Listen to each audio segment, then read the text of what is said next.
Well, hey everyone. Yeah, we'll put the mic there. There we go. Now we have a little bit better sound. Welcome. Glad you could make it today. You know what? For those of you who are joining as part of the semester, this week marks the halfway mark. I mean, wow. On one hand, it just goes by so fast. And on the other hand, it's like, this is taking forever, right? I totally get it. But we got spring break next week, so that's kind of nice. Welcome. I'm so glad you could join today. So we've been doing a whole lot of lectures about communication principles. We've talked about purpose and audience and channels and context and things like that. Now we're getting down to the team assignments. That's right. Many of you have already started on, say, like the team charter. Okay. If you still haven't really kind of orientated yourself to the team charter, check out the assignment. The assignment has a template in it. The template has an example in it. And then if you watch the video on moving from forming to storming on tab Watch 7. I'll put it right in here. Watch 7. And I'll spell it right. How about that? If you watch the video in tab Watch 7, that video will show you everything about completing the team charter. So that's happening this week, which means the next few lectures we're doing are all about working in teams. Now, of course, you have to work in teams in other classes and so forth. You work in teams at work. In this class, we don't just kind of throw you in a team and say, good luck. There are actually really good, solid internal communication processes that we can follow to help form and create high-performing teams. And so that's what we're starting with this week, today. Okay, so with that in mind, let me go ahead and pull up the screen and we'll get going.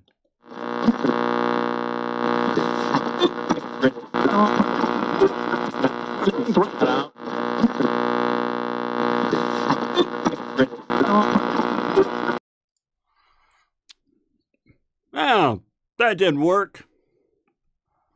There, now it worked. Didn't push the right button. Okay. All right. Hey, Richard. Glad to have you with us. Glad you're with us today. Good morning. All right. So, how to form effective work teams. Now, it's not easy. It's not easy. The reason we hate working in teams, I shouldn't say we hate working in teams. The reason working in teams is challenging because it's a lot of work to get the team up and running and performing. And when it comes to a school team, for example, let me come over here. If you're working with teammates on a school project, come on, let's face it, you're going to be done in 2 months. And so it's awfully tempting for a team to bypass all the work that needs to be done to form an effective team and to just kind of gut through and force your way through the project without really investing in the team. Because, hey, you're going to be gone in 2 months. Who cares, right? But I'm telling you, these skills are very, very valuable. And they are going to help you both today and next week when we talk about how to form good teams and how to communicate well in our teams. They are going to help you in your work life more than I can describe, okay? So I really invite you to embrace these things. All right, so let's go ahead and get started. We'll just start with a duh, hey, George thing, a group. Don't worry, there's a reason for this. There's teams, but teams start out as groups. You're just a group of individuals kind of just pushed together, right? And there's a couple of different kinds of groups. You got formal groups and you have informal groups. Now, in the case of the team that you've been assigned to for this course, it's a formal group, right? Governed by the formal structure of the organization and so forth. But there's also strong informal elements, right? Formed around common interest, habits, personal traits, and so forth. So as you work together, you'll find that the informal group connectors, that cohesion that you have as peers, as students, as friends, and so forth, will be stronger than the rules we put in place. Nevertheless, we are going to put some rules in place. Let's see. Sarah says it doesn't help that humans are one of the most complicated things in the universe. Ain't that the truth, right? Oh my gosh. Oh my gosh. Oh, yeah. Okay. So my PhD is in organizational psychology, which means if you want me to explain why your uncle is weird, I can't help you. I'm not that kind of psychologist. But I'm an organizational psychologist, which means if you want me to help you bring teams together and collaborate as an organization, I'm your person. And you're right. Yeah, it gets funky. Okay. So let's play with this for a moment. We're going to put on our 2-minute timer. A team, a group, is governed by a system of formal rules and unspoken, let me get out of the way, unspoken behavioral norms, okay? A system of formal rules and unspoken behavioral norms, which means there are expectations. And Sarah, you already pointed this out, with our own needs and expectations. You have needs and expectations. I have needs and expectations. Everybody has our own, which means we need to sit down and talk through these, right? And we need to communicate, and we need to share them and discuss and kind of land on expectations for the group. Here's the question I want to ask. What do you think is the result if these rules and norms are not discussed and agreed upon? So if the group does not discuss and agree upon norms, behaviors, expectations, what do you think will be the result? So let's play with that for a couple of minutes.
Excellent. By the way, I don't know if I told you last time, that's a picture of my wife with one of our puppies. So, I can't get this other camera to work. So you get pictures of my wife and puppies, which is pretty awesome in my opinion.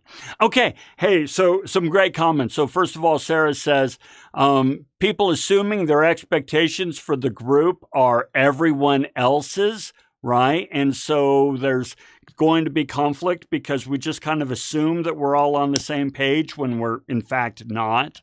Let's see. Shendale says, not working well with others, not getting good results at the end. That'll definitely be the case if we don't have these expectations set. There's a lack of accountability and consistency in the team when there's no follow through. Absolutely. Richard goes on to say people think they're working on something, but the work doesn't end up being productive. And is not productive to the rest of the team. Yes, absolutely. It's in my way, okay? Ryan, I think nothing will get done. And if anything gets accomplished in the group, it's going to be very messy and in a disorganized way. Oh my gosh, yes. Totally disorganized. Chaos. I hate it. I can't abide it. Let's see. It's hard to know what others are thinking and are able to do. Therefore, we have to think about what's going on. Yeah. Thinking differently, having different things in our minds, and then creates tension. Different things in our minds that we're not communicating, creating tension. Yeah. It's all going to collide with each other. Absolutely. Absolutely. So you guys really get the idea here. We need to communicate. We need to have these conversations. And this is what the team charter is all about. The team charter that you are doing this week or that you have done this week is all about forcing these conversations. Let's have these conversations. That's why it's moving from forming to storming. But I'm getting ahead of myself. Let's keep going.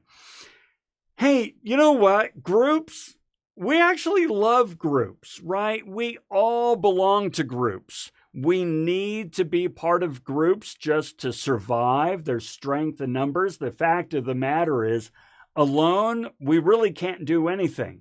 We are very weak, very vulnerable. We need one another for our survival, let alone thriving. So we need to come together to meet our common interests. Groups are also where we find a lot of our validation, our sense of self. If you think about Maslow's hierarchy of needs, you know, we have physiological needs. I need food, water, and shelter. And then I have safety needs. Okay, I need to keep my food, water, and shelter safe, right? But then I need relationships because from relationships, self-esteem flows. Yeah, the way I look at it is, think of this. Think of when you're with your friends. Okay, you're out with your friends, you're having a good time. How do you feel about yourself as a person when you're out having a good time with your friends?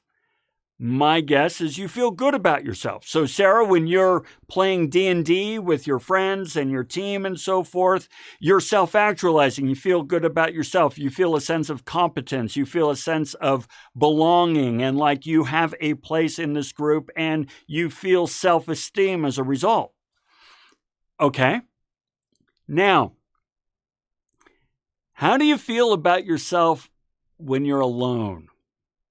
And you've been alone a while, maybe even alone late at night. Now, speaking for myself, I work at home. For the most part, I teach some classes in person, but most of my work is done from home. And thank goodness I have the puppies, because I'd say that at around 2 to 2:30 in the afternoon, I start to get really melancholy. I start to get down on myself. I start to feel lonely and depressed. Depressed isn't the right word because depression is a real condition. But I get low and melancholy, and I don't necessarily think the best thoughts about myself.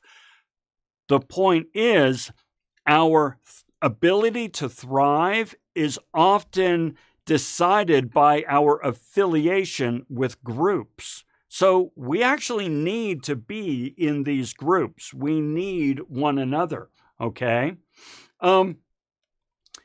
It's also helps us figure out a sense of identity.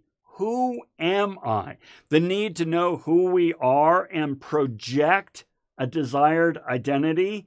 It's interesting that we need others to help us figure out who we are. We can't really figure out who we are unless we bounce ourselves off of others to kind of hone in on who we are and what our purpose is in society. Sarah says, I worked really hard to become confident in myself, even when I'm alone. And it took years and years. Yes, Sarah, absolutely. And I'm going to go ahead and speculate that you're not always 100% successful, right? You could be better than you were years and years ago. And I am too. I work very effectively from home. I'm really good, but it always kind of hits a little bit, right? Not always, but often. Okay, thank you for sharing that. Thank you. Who we are. I know it sounds strange, but we need other people to help us figure out who we are and how we fit. Okay? So that's a part of why we join groups. We also join groups because we want to achieve goals, right? The need to collaborate with others to achieve something greater than ourselves. When we work with others, we can fill skills gaps. I'm good at a lot of things, but I mostly suck at most things. Well, good news, you're good at a lot of things that I suck at. And I'm good at things that you're not so good at. And therefore, we can get together and we can actually achieve some pretty awesome things because each one of us is bringing our strengths to mitigate for each other's weaknesses. Because we can also share the load, right? And we can make the whole greater than the sum of its parts. And so we need one another just to do not even big things.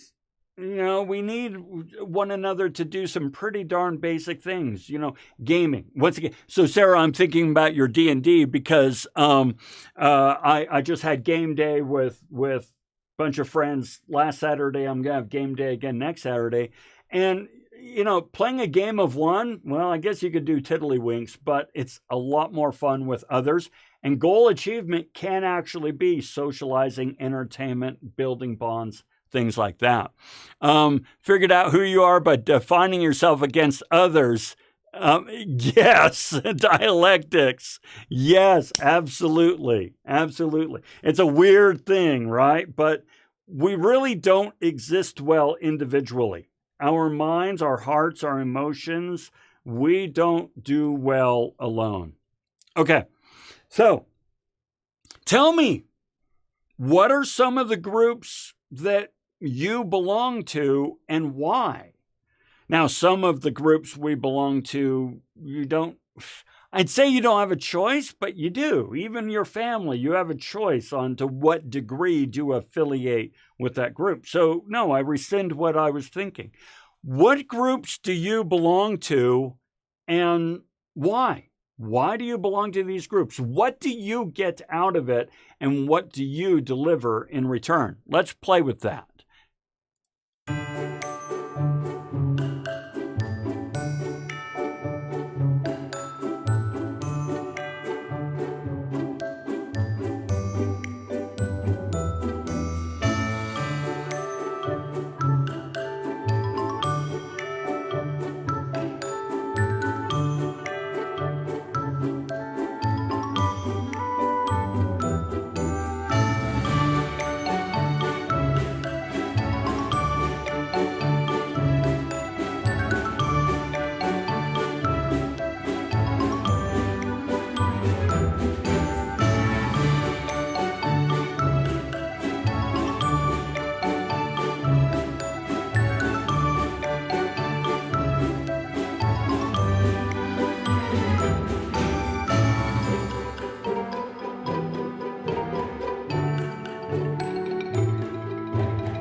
Okay, let's take a look at what we've got. So, Sarah, by the way, pointed out that Dungeons and Dragons is inherently a collaborative process. It is totally, by definition, a collaborative process. Even if you are running a particular, oh, wrong button for this. Okay, don't worry. I know you're still there. I just need to pull this up. Oh, for heaven's sake. I'll tell you what I'll do. I'm going to come over here and pull it out again, the comment section. So I'm going to close this. I apologize for that, guys. I'm going to pull out the chat. And there you are again. Okay. You know, you push buttons and things happen. Go figure. I'll tell my D&D story after class if you want to hang out for it. So let's see here. Stephanie, Alex. First, Alex, school clubs important for mental health? Totally is, right? And I did it again. This is frustrating. I apologize, folks. You know what? I'll just, let's see, pop out chat. Okay. How strange. Okay, we're going to get past it. Let's see. So we got sports and friends and so on and so forth. By the way, we didn't do our third one. I like Godzilla. Yeah, now Sarah, you know, working things that I can't do alone. Yeah, it's, I love it. Let's see. Friends, huge part of your life, Caden, right? Love being around people, fun and being productive. Richard, my siblings. Really, your siblings are a major part. That's pretty cool. Me and my brother and I, we have very little to, I mean, I love my brother, but I've seen him probably twice in the last 30 years. I mean, so yeah, siblings. Let's see, devout time activities with foster home children. Wow, that's, and really rewarding, right? Oh, that's fantastic. With one group of my friends, says Tiffany, they inspire me to aim for larger goals. Yes. They can actually, friends can, and groups can really push us to strive and do things that we alone may not feel that we're equal to the task. So I totally love that. Okay. Two great friends in math class who are funny. That's nice. Nice, especially in math. Okay. Let's keep going then. All right. So let's talk about teamwork, right? Now, as you guys pointed out, you can reach a common goal with teamwork. There are advantages and disadvantages to working in a team. Let's face it, we're not idiots here. We're not trying to whitewash. We know it can be hard to work in teams, and there are, in fact, disadvantages to working in a team, which doesn't mean don't work in a team. It means we need to think about how to mitigate for these disadvantages. Okay, advantages: overcome limitations of specialization. So take D&D, for example, Dungeons and Dragons.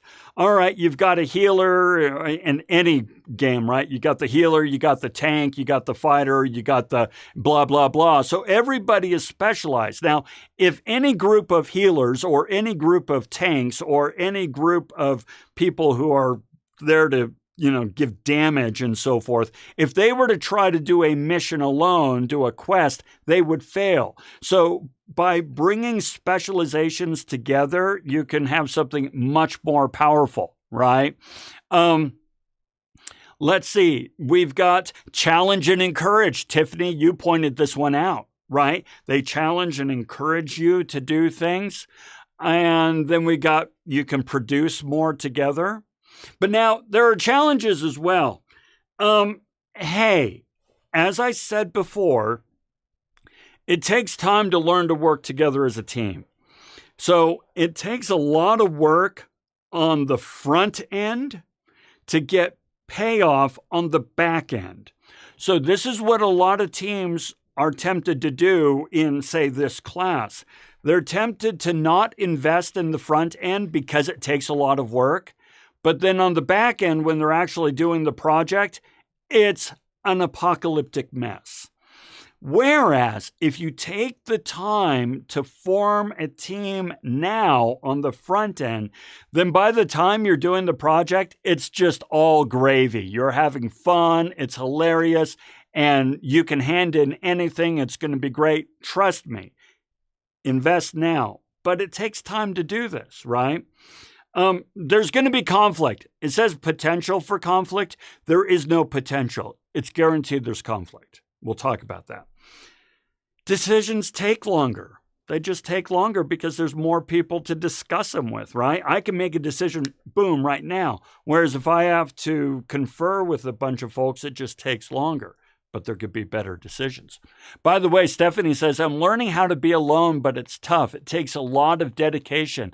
But when I'm in a group, it motivates me for sure. For example, seeing others work out motivates me to keep showing up. Oh, yes. Oh, I love it. I love it. And I'm going to come over here. Yes, absolutely. Absolutely. And one more because Shandell chimed in. Okay. So what's going to get in the way of us working as a team? Trust me, there are barriers that are going to get in the way. First of all, there's going to be a lack of shared vision, right? Everyone, and you guys have already pointed this out. Not everybody has the same expectations, right? We don't agree on what needs to be done. We don't agree on what success looks like. We don't agree on the level to which we need to deliver. And so if there's not a shared vision, it is very difficult to bring people together. Also, a lack of shared accountability makes things really difficult. If group members are just there to punch a clock and do whatever they need to do under duress, and they don't really care about the results or feel accountable for the performance, then the results will always be subpar. Let me talk through this. Have the conversation with your team members. Some of your team members, okay, I want you to hold on to this for a moment, right? Don't make a value judgment yet. Some of your team members are saying C's get degrees. In other words, they don't need an A in this class. They don't particularly care about an A in this class. They'd be happy with a B. All right. And if a C happened, okay, I'll get the C. But a C, B, they're fine with it. That is okay. Let me repeat. Oh, that's fine. That's totally fine. So long as you guys have the conversation. Now, it may be that the reason they say C's to get degrees and I'll be happy with a B, they're busy as hell. They're holding down 2 jobs. They're taking care of kids. They're taking care of parents. They're doing they have all kinds of stress going on in their life. And school, they're just freaking happy to be able to muddle through this at all. That is noble. That is noble. So have the conversation with your team. If you're somebody who's like, hey, listen, I've got a lot of going on right now, then that way the team knows, okay, where are your strengths? Where can we put you? What can we hold you accountable to? And we'll work through it all together. 9 times out of 10, if the conversation is had and everybody just accepts, that, hey, we all have different lives going on, then people tend to step up at the end. If they don't feel like they're being, attacked and so forth, then folks step up. So just something to consider. Conformity and groupthink, right? It's often, you know what groupthink is, right? Acting in coordination, agreeing with one's group without challenging things, right? Sometimes we really don't want to challenge what others are saying or the direction the group is going because we don't want to stand out. We don't want to be that person who is slowing up the process. The problem is if the group think is going down the wrong direction, there's going to be a problem. So, for instance, every once in a while, I will have somebody contact me and say, hey, we don't understand this aspect of the assignment. And I'm like, gosh, that seems odd because the assignment is really clearly spelled out in the assignment. I have a template. I have a student example, and I have a video that walks you through the process. If you don't understand, something's not, well, what's happening is no one's looking at the material and no one is challenging each other. Did you look at the material? Did we explore this? Should we try this? Instead, folks are just looking at each other going, do you understand it? No. Do you understand it? No. Okay, then I don't understand it either. No, the conformity can go down the wrong direction. So challenge each other. When you start to think that somebody's going down the wrong direction, say, now hold on, why are you thinking that? Why are we doing it that way? Because it may be that you have the wrong impression. Point is, you got to talk. You got to have this conflict. You need to get at the root issues. Okay. Hidden agendas. This goes back to the C's get degrees. Don't hide your agenda. If your thought is, you know what? I actually need to leave the semester a week early. I'm going to just disappear a week early. No, don't. Yes, you can leave a week early if you guys all work together, get some things done early and so on and so forth. Or if your hidden agenda is, I don't want to, do this particular project and I'm just going to kind of fade in the background. No, have the conversations, get everybody on board. Okay. Now, one of the things that you guys are studying right now in the module is the Tuckman model. These are the videos that take you through the Avengers and the Tuckman model. It looks at the movie The Avengers and shows how that movie is like the perfect showcase of the Tuckman model. So I am going to run through this very, very quickly. The main thing I want to get to is how to overcome these issues, right? Okay, so the Tuckman model begins with forming. You're just getting acquainted. You're just wanting to feel comfortable with each other. You're exchanging information. Hey, what's your email address? What's your sign and so forth. The whole goal is to avoid conflict. You don't want any conflict to bubble up, and you just want to ensure your acceptance. And you're also sizing each other up. Which one of you is the slacker? Which one of you is the one who tries to make all the decisions, right? You're going to all those negative places. That's what's happening in the forming stage. Ultimately, what we want to do is build an operating structure, which is why we have the team charter. The team charter is an operating structure. It forces us to have the conversations to discuss those things that normally we might try to avoid. In doing the team charter, you will move into storming. Storming is characterized by realizing there's no shared vision and there's interpersonal conflict, some frustration, perceptions of slacking, or folks jockeying for position or competing for influence. You're going to feel this when you're putting together the team charter, but ultimately, at the end of the team charter, you want to come away with a sense of team spirit and, yeah, I think we can do this. I think we can work through this. Because ultimately, you want to get to norming. Norming is characterized by, okay, now we're focusing on the work. We're not bickering anymore. We're not fighting. We're not, accusing each other. We're focused on the work. We know who's going to be leading this, who's going to be taking the minutes, who's going to be doing the agendas, who's going to be measuring progress against schedule in the project plan. You're communicating a lot more. By the way, communication is always the key. You're communicating a lot more. Issues are addressed. blame decreases, and everyone is participating. Because ultimately the goal is to get the work done by listening, addressing needs, refereeing, and resolving issues. Once again, all this has gone over in those Avenger videos. Now, sometimes a team can get to performing. Norming is fine, by the way. If all you do is get to norming and that's it, you'll be fine. You'll have a great semester. Every once in a while, though, you'll get a team that's performing. And what does this look like? Well, you're no longer focused on the work, you're focused on the objective. This will make more sense when you go through the material. Constant communication. Constant, right? You're open to new ideas and solutions. You're bringing in creativity.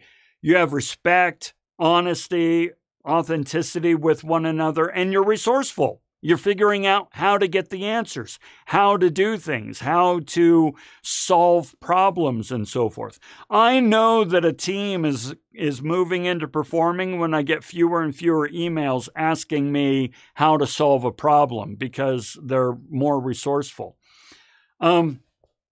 Refocus on the objective and improve performance, efficiency, and outcome. And then at the end, you're going to adjourn. Every team goes through adjourning. You're going to say goodbye. There's going to be some apprehension over loss. Submit your final deliverables, tie up loose ends. You're going to celebrate. We'll celebrate and reflect on what we've done because ultimately you want to express thanks, celebrate, provide feedback, and document your afterwards. And by the way, you should also be getting into each other's networks. All right? Professional networks.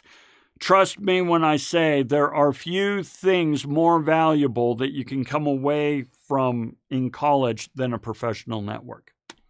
Okay, this is where I want to focus though, and this is where we're going to wrap up. 5 keys to great teamwork, all right?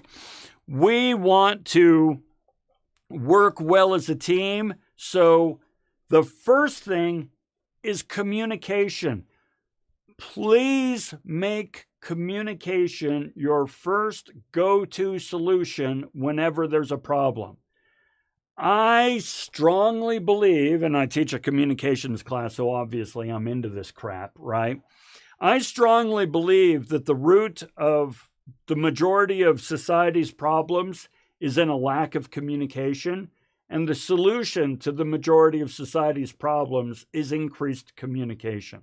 So listen, contribute, build relationships, discuss, debate. There's great ideas out there.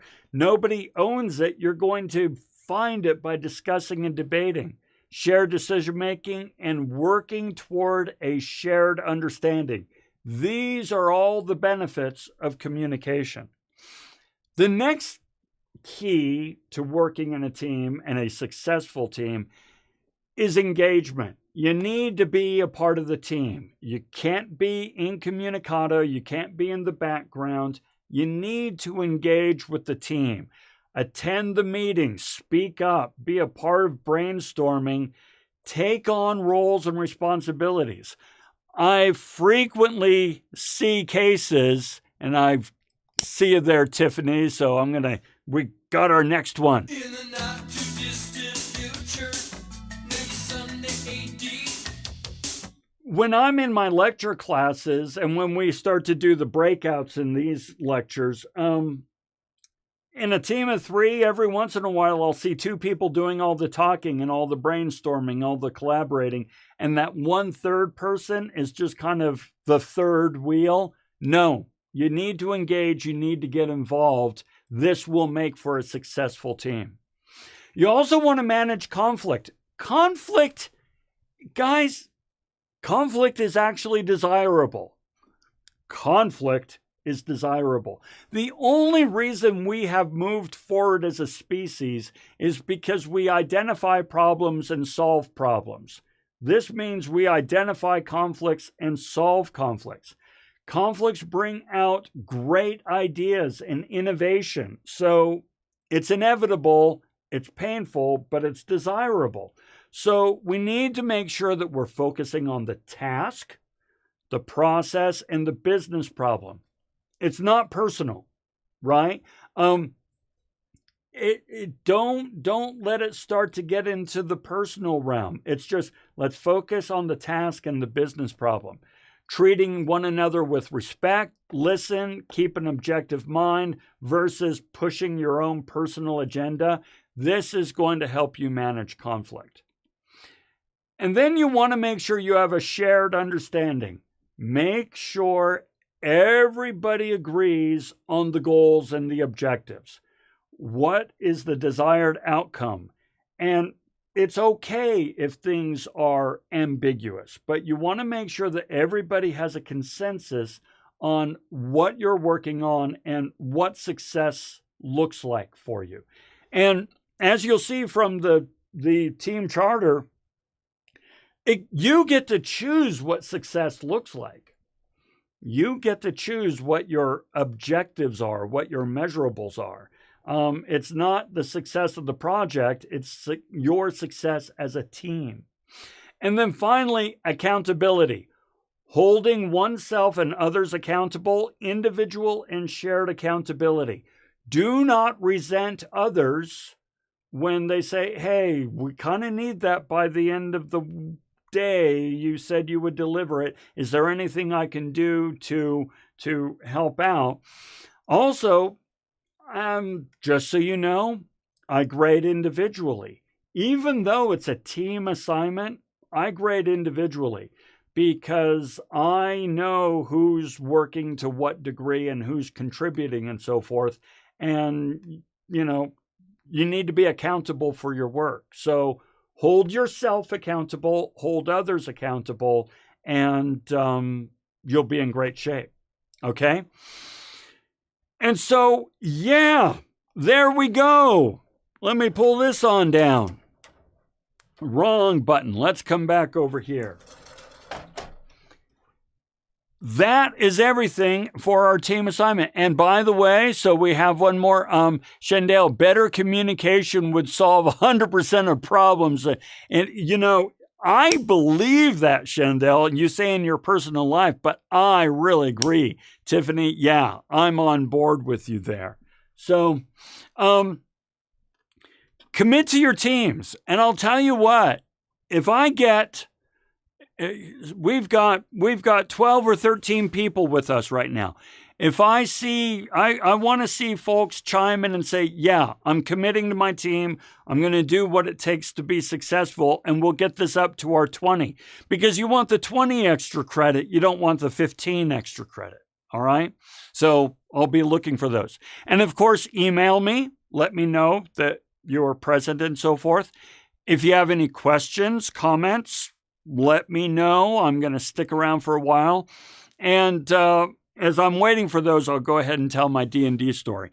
But otherwise, we are all set. We're good. So thanks a lot.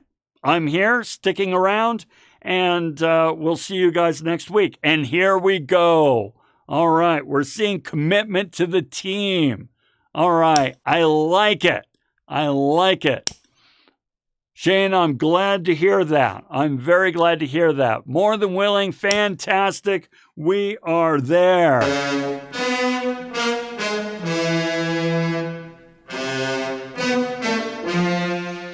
I'm actually going to make a new animation for these from the movie Wizards, if you've ever seen Wizards. So probably not. It's an old cult classic movie. Okay, so great. I'm really glad to hear that, Randy. You'll figure things out, right? Read the instructions better. Yeah, just read the instructions, watch the video, look at the template that is in the assignment, because the template, basically, it's a completed team charter with some, well, not fictional people, me and my friends and so forth. So you'll be in great shape. Stephanie, glad to hear it. Glad to hear it. Okay, here's my D&D story if you're at all interested. So, Sarah, back when I was in high school, so this was decades ago, this is when D&D was new. They had just come out with the original books, and we all had, I don't have them anymore. I wish I did, but we all had copies of the original books. So my friends and I, during, all during high school, we played D&D all the time. But it was getting toward the end of our senior year, and we were getting ready to all head off to college. We were all going to different colleges, universities. Yes, Sarah, that's the one. Yes, the Ralph Bakshi movie. I love that movie. I have it on DVD. So I'm going to have, I forget is the Peace. I'm going to have a pop-up of Peace. Anyway, so end of our senior year, so we thought, you know what? We're all heading off to different parts of the country to go to college, university. We're not going to be playing D&D anymore. And D&D is kind of a high school thing. That's something we did in high school. And we kind of realized, you know what? We're going to have to grow up one day. So we decided we were going to have a 24-hour D&D marathon. And we'd have drinks and treats and food and all that sort of stuff. And we did. End of our senior year, we have 24-hour, went on to 36-hour D&D marathon. And after that, we all closed our books, put them in boxes, and I don't think any of us have touched them since. And so it's a strange thing for me now because I kind of had it in my mind that that's something that kids play, right? That was in my mind. But now everybody plays. I mean, not everybody, but I have fellow college professors who have D&D groups and so forth. And my son in his 30s plays D&D. And so it's just kind of funny to me to kind of see how I had placed in my head this self-limiting belief in terms of when I could play it and so forth. So, yeah. Hey, Shane, revise the purpose, objectives, resubmit it to get full credit. Yes, Shane, you go ahead and resubmit that and you're getting full credit. And you need it anyway because you have to use that for your communications plan. So you have to do it. Yes, Sarah, Darren Hunter. He's the one I was thinking of when I said I have fellow faculty who still play D&D. So absolutely. Yeah, funny how it all works. All right. If there are any questions, I'll stick around. Otherwise, you guys have a fantabulous week, and we'll see you again next week.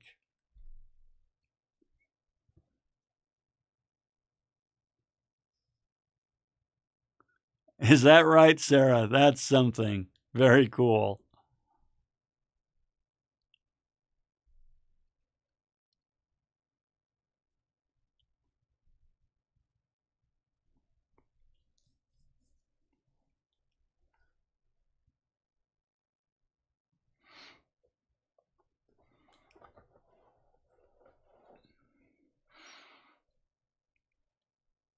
Any questions at all? We got a few folks left, so if you're working on a question, I'll stick around. Otherwise, it looks like we are wrapping up. Need to put together a wrap for wrapping up. All right, looks like we're good then. All right, thanks, Shane. We will see you all later then. Have a fantastic rest of the week. We'll see ya.